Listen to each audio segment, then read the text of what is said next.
जिथं पराभवाची चर्चा होते तिथं भाजप बहुमताने सत्तेत येते. जिथं भाजप संपली असं वाटतं तिथं भाजप सगळ्यात मोठा पक्ष म्हणून समोर येते. पण असं का? भाजपने सलग तिसऱ्यांदा केंद्रात सत्ता कशी राखली? हरियाणात काँग्रेसला बहुमत येईल अशा चर्चांमध्ये भाजपने तिथंही काँग्रेसचं पानिपत कसं केलं?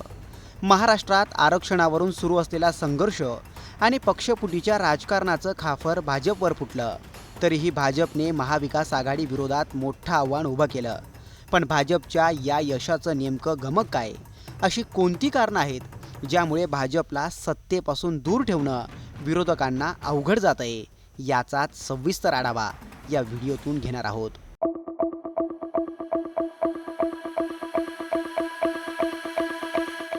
जम्मू एंड कश्मीर के पीएको को आप भारत का हिस्सा नहीं मानते हो क्या? एग्रेसिव ना हो, जान दे देंगे इसके लिए। हम वहां से बढ़े और वहां से बढ़ते बढ़ते हमारा ऑर्गेनिक ग्रोथ हुआ। हर लोकसभा में हम आगे बढ़ते चले गए। मेरी हिम्मत को परखने की गुस्ताखी ना करना, पहले भी कई तूफानों का रुख मोड़ चुका हूं मैं।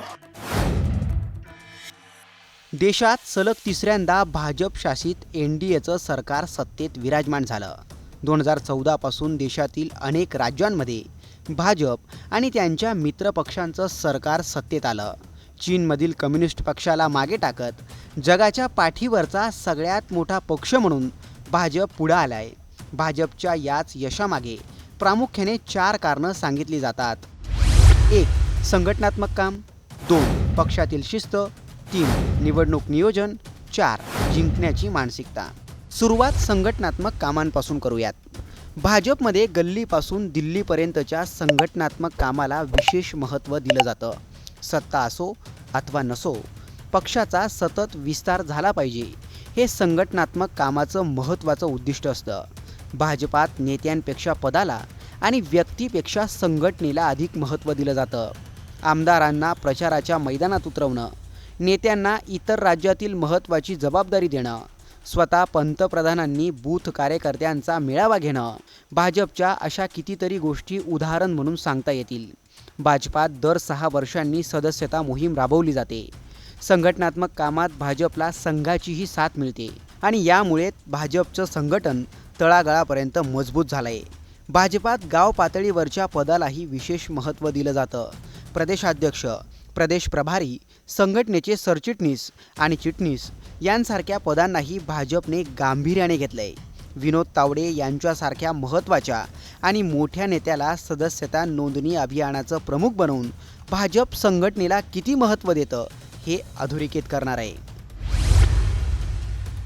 संघटन कितीही मजबूत असेल पण त्यात शिस्त नसली तर ते फार काळ टिकाव धरू शकत नाही. यासाठी भाजपात शिस्तीलाही तितकंच महत्त्व आहे. पक्षश्रेष्ठींनी ज्याची कुणाची निवड केली असेल त्याचं नेतृत्व मान्य करणं ही शिस्त भाजपात पाहायला मिळते. चंद्रशेखर बावनकुळे राज्याचे प्रदेशाध्यक्ष आहेत. त्यांच्या आधी चंद्रकांत पाटलांनी तेच पद सांभाळलं आहे. पण तरीही आता चंद्रकांत पाटील बावनकुळेंच्या सूचनांचं पालन करताना दिसतात. 5 वर्ष मुख्यमंत्री राहिलेले देवेंद्र फडणवीस मोदींच्या एका फोनवर शिंदेंच्या मंत्रिमंडळात उपमुख्यमंत्री पदाची शपथ घेतात. तिकीट कापलं तरीही पंकजा मुंडे, विनोद तावडे, चंद्रशेखर बावनकुळे पक्षाचं प्रामाणिकपणे काम करताना दिसतात. देशाचे गृहमंत्री अमित शहा आजही आपल्या सगळ्या कामांचं श्रेय पंतप्रधान नरेंद्र मोदींनाच देतात. भाजपातली हीच शिस्त भाजपच्या यशाचं गमक समजलं जाते. नेतृत्व मान्य करण्याची, नेतृत्वाला क्रेडिट देण्याची आणि सगळ्यात शेवटी पक्षाचा हिताचा विचार करण्याची शिस्त भाजपात आजही दिसून येते. याच शिस्तीमुळे भाजपात अजून तरी मोठी बंडाळी पाहायला मिळाली नाहीये. भाजप निवडणुकांच्या नियोजनातही उजवा ठरतो. ग्राउंडवरील कार्यकर्त्यांच्या सक्रिय सहभागापासून ते स्टार प्रचारकांच्या मोठमोठ्या सभांपर्यंत प्रत्येक गोष्टीत भाजपचं सूक्ष्म नियोजन पाहायला मिळतं. निवडणुकीत बूथ प्रमुखाच्या पुढे जाऊन भाजपने पन्ना प्रमुखाची संकल्पना आणली. एक मतांचं नियोजन कसं करायचं याचं उत्तम नियोजन भाजप करतं. ऐन निवडणुकीच्या काळात संघाच्या कार्यकर्त्यांची ताकद भाजपला मिळते. संघाचे आणि भाजपचे कार्यकर्ते थेट रस्त्यावर उतरून पक्षाचं काम करतात. यामुळे भाजप निवडणुकांच्या नियोजनात इतर राजकीय पक्षांपेक्षा कायम 2 पाऊल पुढे राहतो. निवडणूक हरल्यानंतरही भाजप पराभवाचं चिंतन करतो. लोकसभा निवडणुकीत महाराष्ट्रात भाजपला फटका बसला, पण तो फटका का बसला, कुठे बसला याचं ॲनालिसिस करून देवेंद्र फडणवीसांनी तत्काळ व्होट जिहादचा मुद्दा महाराष्ट्रासमोर आणला. आज आपण पाहतोय या निवडणुकीमध्ये आपण बघितलं कशा प्रकारे वोट जिहाद आपल्याला पाहायला मिळाला. वोट जिहाद काय अर्थ आहे वोट जिहादचा?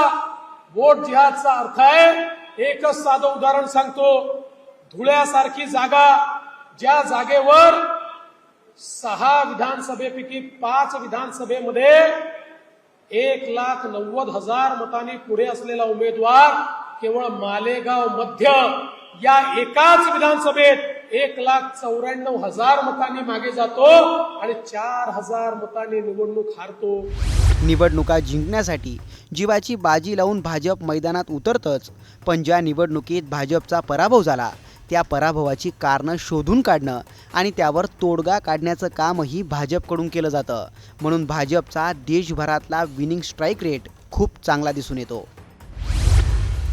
शेवटचा आणि महत्त्वाचा मुद्दा येतो तो जिंकण्याच्या मानसिकतेचा. हाच मुद्दा भाजपला इतर पक्षांपेक्षा वेगळा ठरवतो. अटल बिहारी वाजपेयींच्या काळात भाजपचे देशभरात 2 खासदार निवडून आले. तेव्हापासून ते बहुमताने मोदी सत्तेत विराजमान झाले. तिथपर्यंत भाजप पोहोचला. यामागचं मोठं कारण भाजपची निवडणुका लढण्याची, संघर्ष करण्याची आणि संघर्षातून यशाला गवसणी घालण्याची मानसिकता हेच दिसतं. 2024 साली मोदी तिसऱ्यांदा सत्तेत येणार नाही अशा चर्चा सुरू झाल्या, पण भाजपने थेट 400 पारचाच नारा दिला आणि सत्ता काबीज करून दाखवली. हरियाणात भाजपच्या विरोधात वातावरण निर्माण झालं तरी भाजपने तिथंही बाजी मारून दाखवली. आता ही महाराष्ट्रात भाजप विरोधी वातावरण तयार झाल्याची चर्चा आहे. मराठा विरुद्ध ओबीसी वाद शिगेला पोचला आहे, पण तरीही अशी आंदोलने आपल्यासाठी नवीन नाही आहेत असं वक्तव्य अमित शहा करताना दिसून येतात.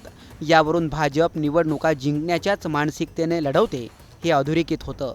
याच मानसिकतेच्या बळावर भाजप महाराष्ट्रात पुन्हा एकदा सत्ता काबीज करेल का? राज्यात पुन्हा एकदा भाजपच सगळ्यात मोठा पक्ष म्हणून समोर येईल का? तुम्हाला काय वाटतं? कमेंट करून नक्की कळवा.